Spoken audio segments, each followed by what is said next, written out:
Assalamualaikum warahmatullahi wabarakatuh. Alhamdulillahirabbil alamin. Assalatu wassalamu ala asyrofil anbiya'i wal mursalin sayyidina wa maulana Muhammadin wa ala alihi wa sahbihi ajmain, amma ba'du.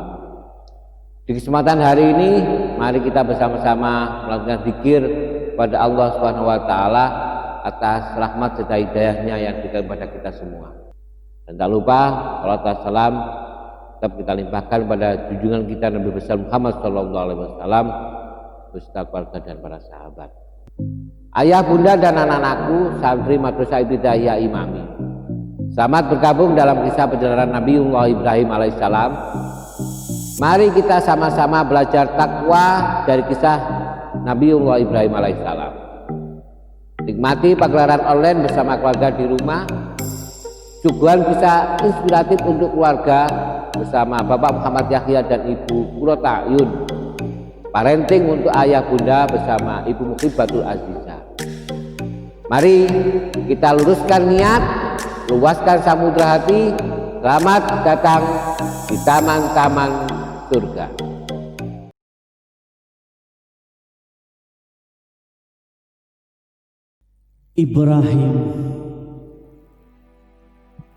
Ibrahim lahir di Babilonia ketika Raja Namrud berkuasa.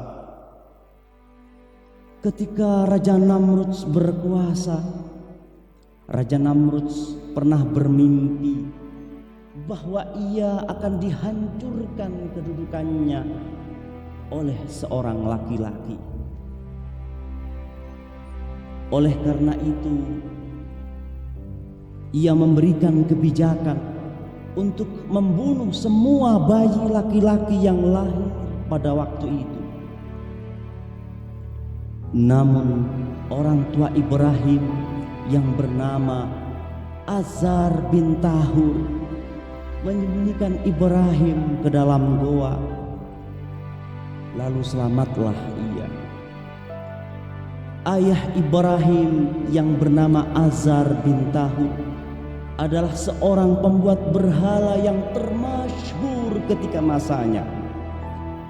Ia sering diminta untuk menjual patung-patung tersebut oleh ayahanda tercinta.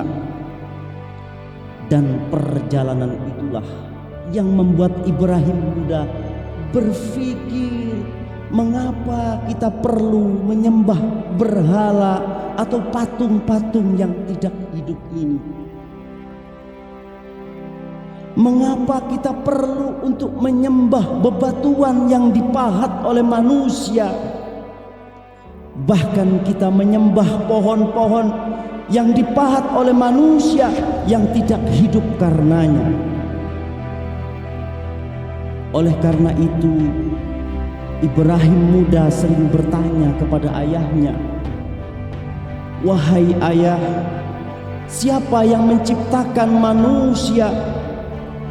Wahai ayah, mengapa kita menyembah patung-patung itu, ayah? Wahai ayah, ada berapa banyak Tuhan itu, ayah? Wahai ayah, mengapa dan mengapa?" Pertanyaan-pertanyaan Ibrahim muda kepada ayahanda dijawab oleh Azhar, namun tak pernah ada yang bisa memuaskan Ibrahim muda.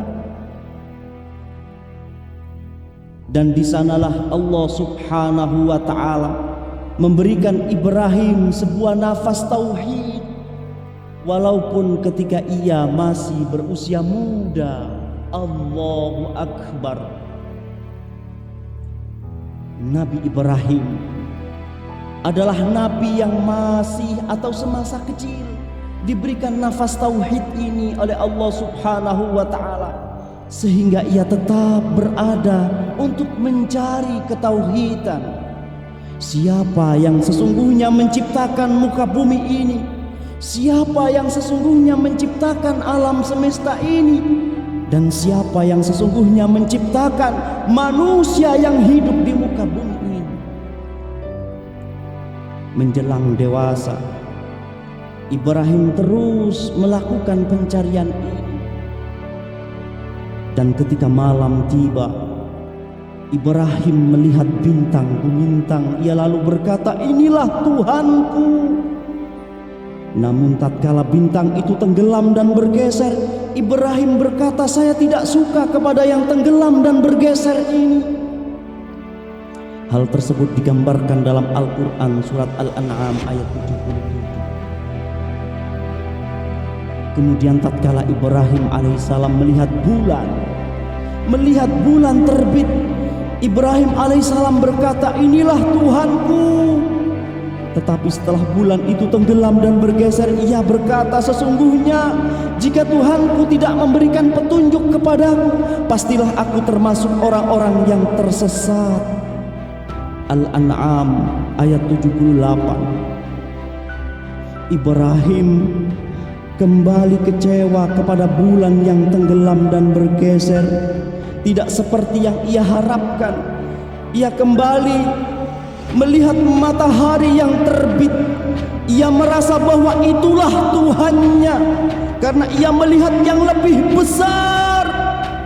Maka tatkala matahari itu tenggelam dan bergeser, ia berkata, hai kaumku, sesungguhnya aku berlepas diri dari apa yang kamu persekutukan.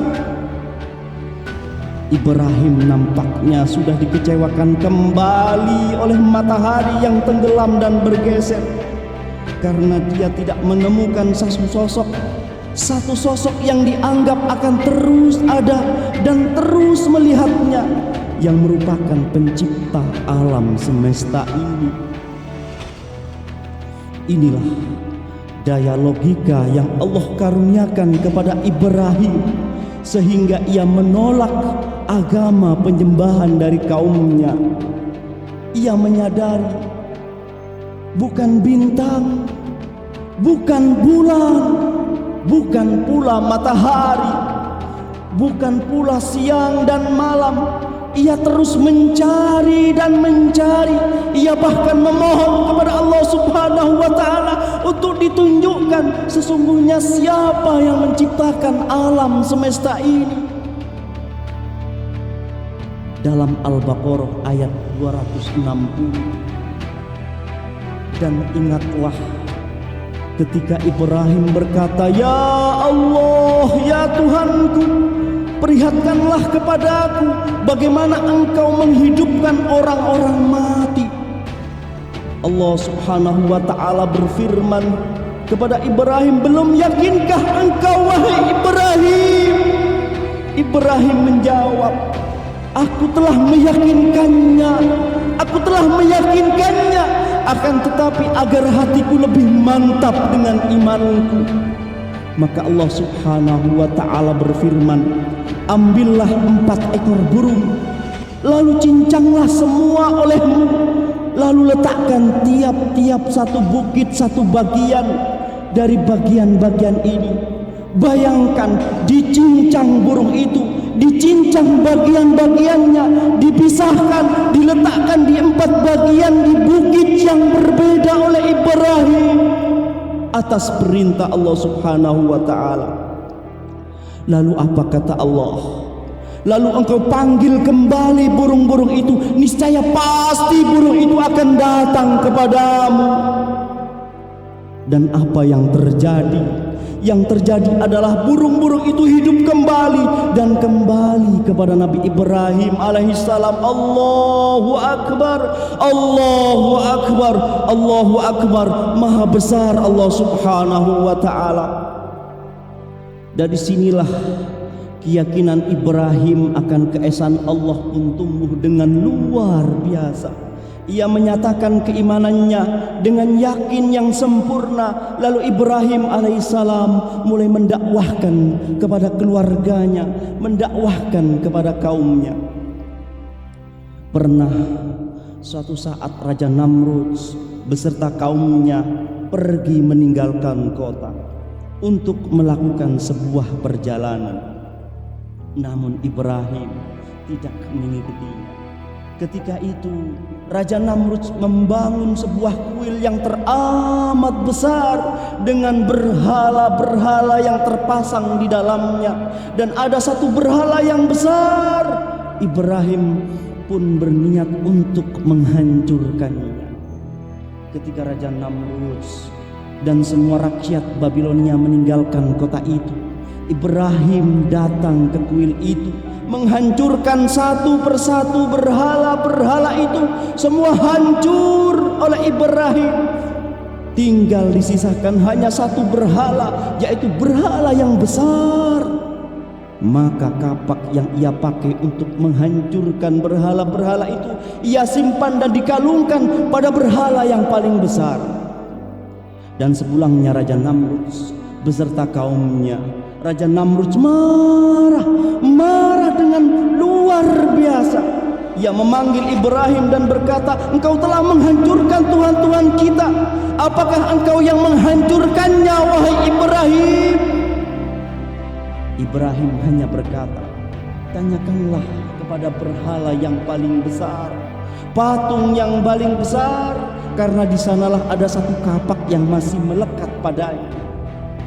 Namrudz berkata, mana mungkin patung itu menghancurkan patung-patung lainnya? Bukankah patung itu tidak bisa bergerak? Bukankah patung itu tidak bisa berbicara?" Dan Masya Allah, Ibrahim mengingatkan dengan luar biasa. Apa kata Ibrahim? Lalu Ibrahim berkata, "Mengapa engkau sembah patung-patung yang tidak hidup ini? Mengapa engkau sembah patung-patung yang tidak bergerak ini?" Dalam Al-Anbiya, Allah Subhanahu wa ta'ala berfirman ayat 57 dan 58. "Demi Allah, sesungguhnya aku akan melakukan tipu daya terhadap berhala-berhalamu sesudah kamu pergi meninggalkannya." Maka Ibrahim membuat berhala-berhala itu hancur berpotong-potong, kecuali berhala dari patung-patung yang lainnya, agar mereka kembali untuk bertanya kepadanya. Dan ketika mereka bertanya, "Apakah kamu yang melakukan perbuatan itu?" Ibrahim menjawab, "Sebenarnya patung terbesar itulah yang melakukan itu. Coba tanyakan kepada benda itu jika memang dapat berbicara." Dan mereka pun tertunduk, tersadar akan apa yang terjadi sebelumnya. Sesungguhnya kamu telah menyadari bahwa berhala-berhala itu memang tidak dapat berbicara." Lalu Ibrahim berkata, "Lalu mengapa kalian menyembah kepada yang selain Allah?"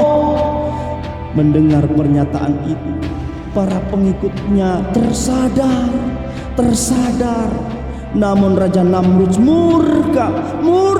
Raja Namrudz mengatakan kepada pasukannya untuk menangkap Ibrahim, agar Ibrahim ditangkap. Dan akhirnya Raja Namrudz berpikir untuk memusnahkan Ibrahim dengan membakarnya hidup-hidup. Namun Ibrahim tidak pernah takut, karena ada Tuhan di dalam hatinya, karena ada Allah di dalam hatinya. Adik-adikku sayang, sahabatku ayah bunda, jika ada permasalahan di kehidupan kita, janganlah takut, karena Allah Subhanahu wa ta'ala bersama dengan kita. Seberat apapun itu, selalu berpegang teguhlah kepada Allah Subhanahu wa ta'ala, selalu bersama dengan kita. Seberat apapun itu, karena Allah akan menyelesaikan apa yang sedang kita hadapi. Wa may yattaqillaha yaj'al lahu makhraja wa yarzuqhu min haitsu la yahtasib. Karena ketakwaanlah yang akan membawa kepada jalan keluar dan rizki dari arah yang tidak disangka-sangka. Apa yang terjadi kepada Ibrahim, Allah Subhanahu wa ta'ala memberikan api yang dingin yang tidak pernah membakar kepada Ibrahim. Allah wahyukan kepada api, "Qul narukuni bardan wa salaman ala Ibrahim." Allah wahyukan kepada api, "Hai api, dinginlah engkau untuk Ibrahim." Ibrahim kekasih. Allah Subhanahu wa ta'ala memberikan api yang dingin kepada Ibrahim, dan di sanalah terdapat tanda-tanda kekuasaan Allah Subhanahu wa ta'ala. Allah Subhanahu wa ta'ala berfirman dalam As-Saffat, mereka berkata, dirikanlah satu bangunan untuk membakar Ibrahim, lalu melemparkan dia ke dalam api yang menyala-nyala itu.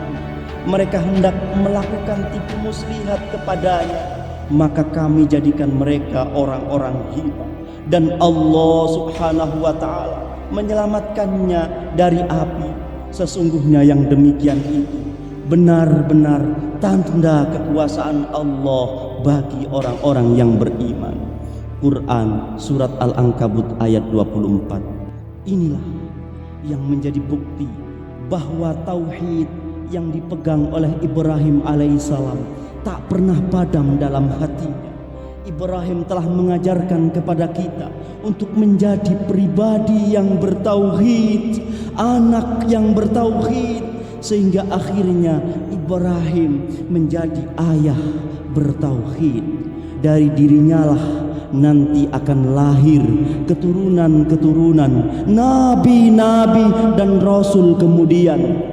Sesungguhnya Ibrahim adalah ayah tauhid yang kita miliki. Ibrahim adalah ayah di mana kita bisa belajar takwa kepadanya.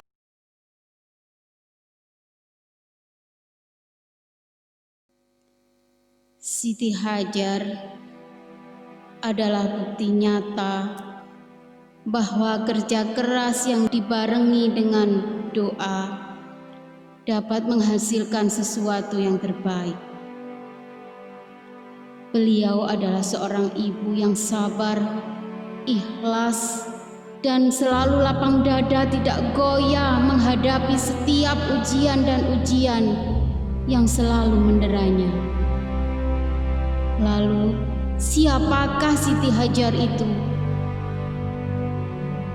Siti Hajar adalah seorang budak yang ditugaskan untuk membantu Sarah dan Nabi Ibrahim menemani perjalanan panjang dari Mesir menuju kota Mekah. Alkisah Ibu Hajar dan Nabi Ibrahim alaihissalam telah lama menjalin rumah tangga. Namun Allah Subhanahu wa ta'ala belum mengaruniai putra.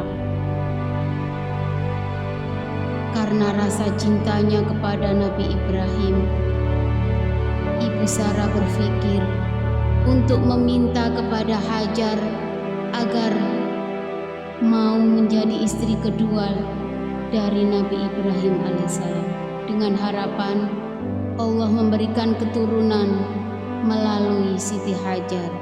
Subhanallah walhamdulillah, Allah mengabulkan harapan Ibu Sarah. Allah memberikan keturunan kepada Nabi Ibrahim alaihissalam dengan Ibu Hajar, istri yang kedua. Beliau merasakan bahagia yang luar biasa, bahagia yang tiada tara dengan putra yang diberikan oleh Allah kepada mereka. Namun tak lama kemudian Allah memberikan ujian kepada keluarga mereka. Allah memerintahkan Nabi Ibrahim alaihissalam untuk mengantar istri keduanya, Siti Hajar dan Nabi Ismail alaihissalam, ke kota Mekah. Dengan berbekal makanan secukupnya, beliau berangkat bertiga. Melalui perjalanan yang sangat panjang, sampailah mereka di sebuah tanah yang tandus, tanah yang gersang, di mana di sana tidak ada tumbuh-tumbuhan, tidak ada binatang, bahkan seorang manusia pun tidak ada. Di sana Nabi Ibrahim meninggalkan istri dan putranya. Ibu Hajar bertanya kepada Nabi Ibrahim, wahai suamiku, mengapa kau tinggalkan aku di sini? Mengapa kau tinggalkan aku di sini, tanah yang gersang, yang tidak ada tumbuh-tumbuhan, bahkan tidak ada seorang teman pun kecuali putramu ini? Nabi Ibrahim tidak menjawab. Kembali Ibu Hajar bertanya, wahai suamiku, mengapa kau tinggalkan aku di tanah yang gersang ini? Bahkan tidak ada tumbuh-tumbuhan dan seorang manusia pun. Seperti hal yang sama, Ibrahim tidak menjawab. Tidak lama kemudian Nabi Ibrahim berjalan membelakanginya, meninggalkannya. Dan Ibu Hajar berlari dan berlari mengejar Ibrahim. Wahai suamiku, mengapa kau tinggalkan aku di sini? Tetap Ibrahim tidak menjawab. Dan akhirnya Siti Hajar merubah pertanyaannya. Wahai suamiku, apakah ini perintah Allah? Ibrahim menjawab, iya, ini adalah perintah Allah. Mendengar jawaban sang suami, tidak ada yang dapat dilakukan oleh Siti Hajar kecuali pasrah dan pasrah kepada Allah. Dan Ibu Hajar yakin bahwa jika ini adalah perintah Allah, maka Allah tidak akan meninggalkannya dan Allah akan mencukupi segala kebutuhannya. Hari demi hari, minggu demi minggu, perbekalan pun semakin habis, air pun tidak tersedia, dan Ismail pun sudah mulai merasakan lapar dan haus. Melihat putranya yang lapar, Ibu Hajar berjalan dari Bukit Sofa ke Bukit Marwah, dari Bukit Marwah ke Bukit Sofa, dan diulang kembali, diulang demi untuk mendapatkan makanan untuk putranya. Tapi apa yang terjadi? Beliau belum menemukannya. Beliau melihat putranya menangis dan menangis. Beliau pun pasrah, lelah, dan tidur di samping sang putra. Hingga suatu saat beliau terbangun. Beliau berpikir bahwa putranya yang kelaparan sudah tiada lagi. Tapi dengan izin Allah, Ismail bayi selamat dan dia mendapatkan pertolongan dari Allah. Allah telah memerintahkan malaikat Jibril untuk mengepakkan sayapnya hingga keluarlah air Zam-Zam. Melihat sumber air yang tiba-tiba keluar di sekitar mereka, Ibu Hajar merasa gembira dan gembira. Ibu Hajar gembira dan gembira, terharu. Saking bahagianya beliau meminumkan air tersebut sambil berteriak, "Zumi, Zumi, Zumi." Sambil meminumkan air tersebut kepada Ismail bayi, teguk demi teguk mereka hidup di sekitar air Zam-Zam tersebut. Beberapa waktu kemudian ada kafilah dagang yang melewati daerah tersebut dan melihat seekor burung yang terbang di sekitar lembah tempat tinggal beliau. Salah satu di antara mereka berkata, "Wahai teman-teman, di sini ada seekor burung. Artinya di sini ada sumber air." Mereka pun mencari mencari di mana sumber air yang dimaksud, dan alhamdulillah dengan seizin Allah pun mereka menemukannya. Sebelum mereka tinggal di sana, mereka pun meminta izin kepada Ibu Hajar untuk dapat tinggal di sana. Wahai Ibu, bolehkah kami tinggal di sini? Jika Ibu tidak mengizinkan, saya akan meninggalkan tempat ini. Dan jika Ibu mengizinkan, kami akan tinggal di sini. Dengan kelapangan dadanya, dengan kesabarannya, dengan keikhlasannya, Ibu Hajar mengizinkan mereka untuk tinggal bersamanya di daerah tersebut. Hari demi hari, minggu demi minggu, bahkan bulan demi bulan dan tahun demi tahun, hingga Nabi Ismail tumbuh menjadi pemuda dewasa. Datanglah ayah Ismail, Nabi Ibrahim alaihissalam. Mereka merasa bahagia karena sudah lama sekali mereka tidak berjumpa, tidak berkumpul dengan keluarga yang sudah didambakannya selama bertahun-tahun. Namun di tengah kebahagiaan, Allah kembali menguji keluarga beliau. Nabi Ibrahim alaihissalam menceritakan kepada putranya, "Wahai putraku Ismail, semalam aku bermimpi bahwa Allah memerintahkanku untuk menyembelihmu." Jawaban apa yang disampaikan oleh Ismail?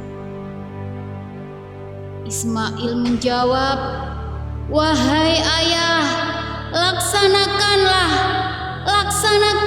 jika ini adalah perintah Allah.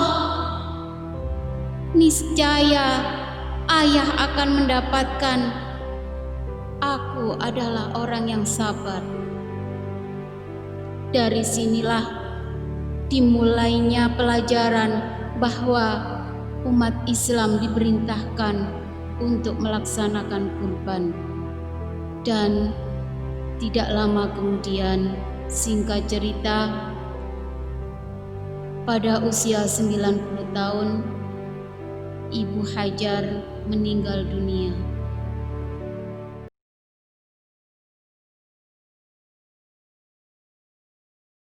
Kisah Ibrahim alaihissalam adalah kisah yang sangat luar biasa tentang bagaimana sebuah pengorbanan.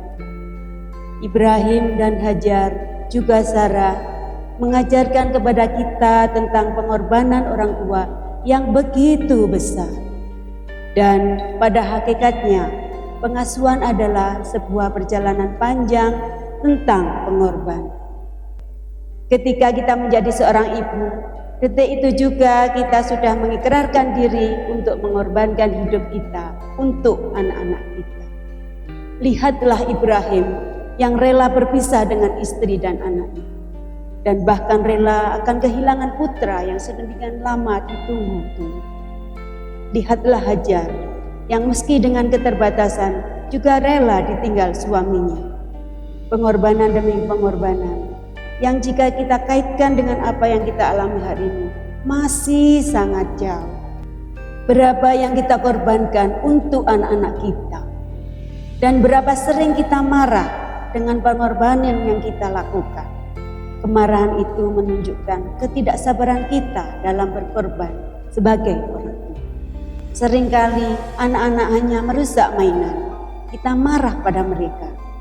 Kita tidak diminta untuk berlarian dari sofa ke marwah dan dari marwah ke sofa hingga 7 kali bolak-balik. Anak-anak hanya meminta kita membacakan buku untuk mereka, dan itu pun kita masih ingat.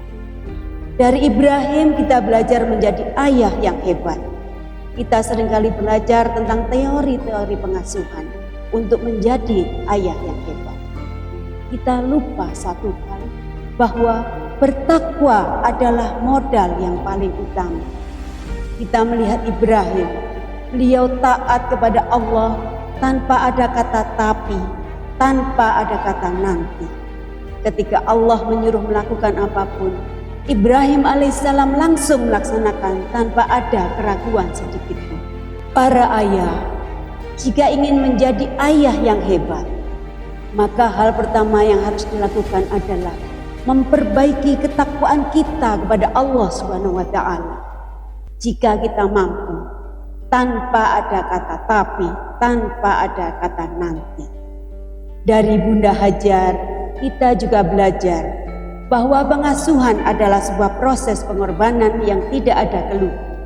Tidak ada kata mengeluh, tidak ada merasa sedih.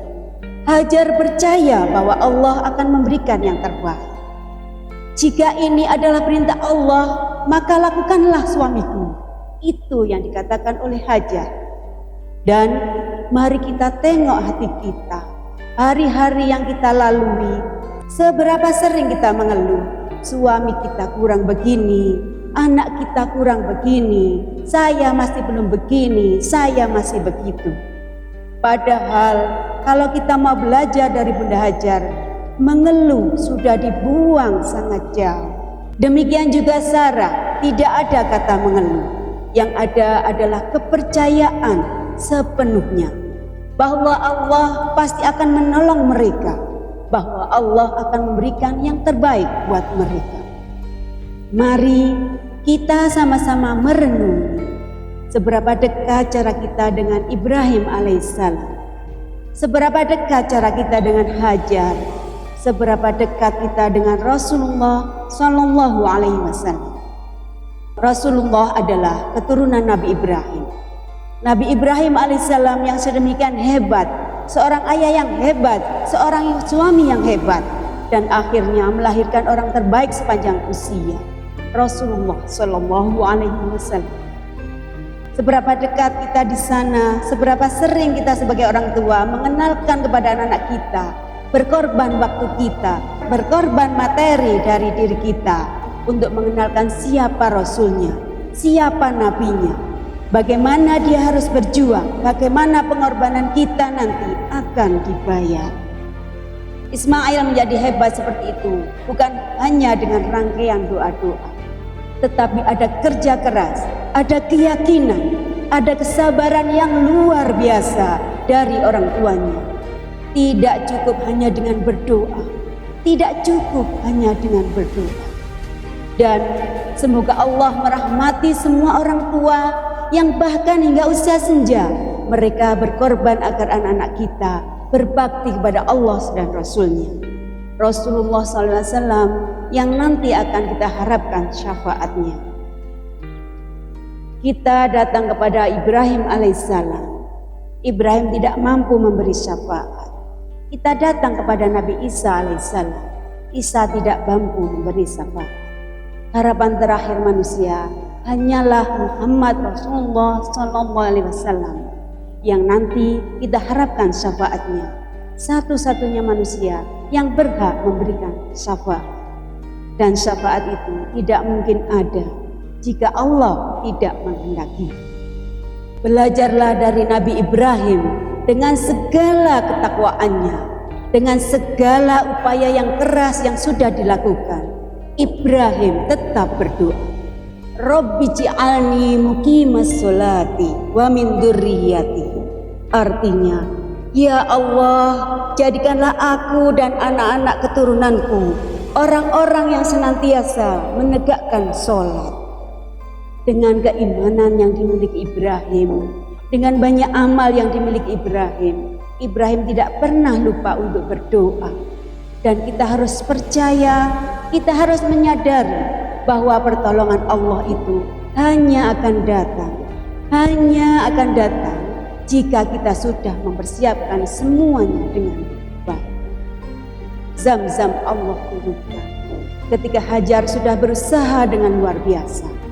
Seekor kibas Allah turunkan ketika melihat Ibrahim dengan kesungguhannya dan Ismail dengan kesolehannya akan melakukan perintah Allah SWT. Semuanya Allah akan berikan pertolongan ketika kita sudah maksimal melaksanakannya. Anak-anak kita bukan hak kita untuk menjadi seperti apa mereka. Yang kita lakukan adalah berusaha, dan berusaha. Dan Allah sebaik-baik pemberi balasan untuk setiap orang tua yang berkorban untuk anak-anak.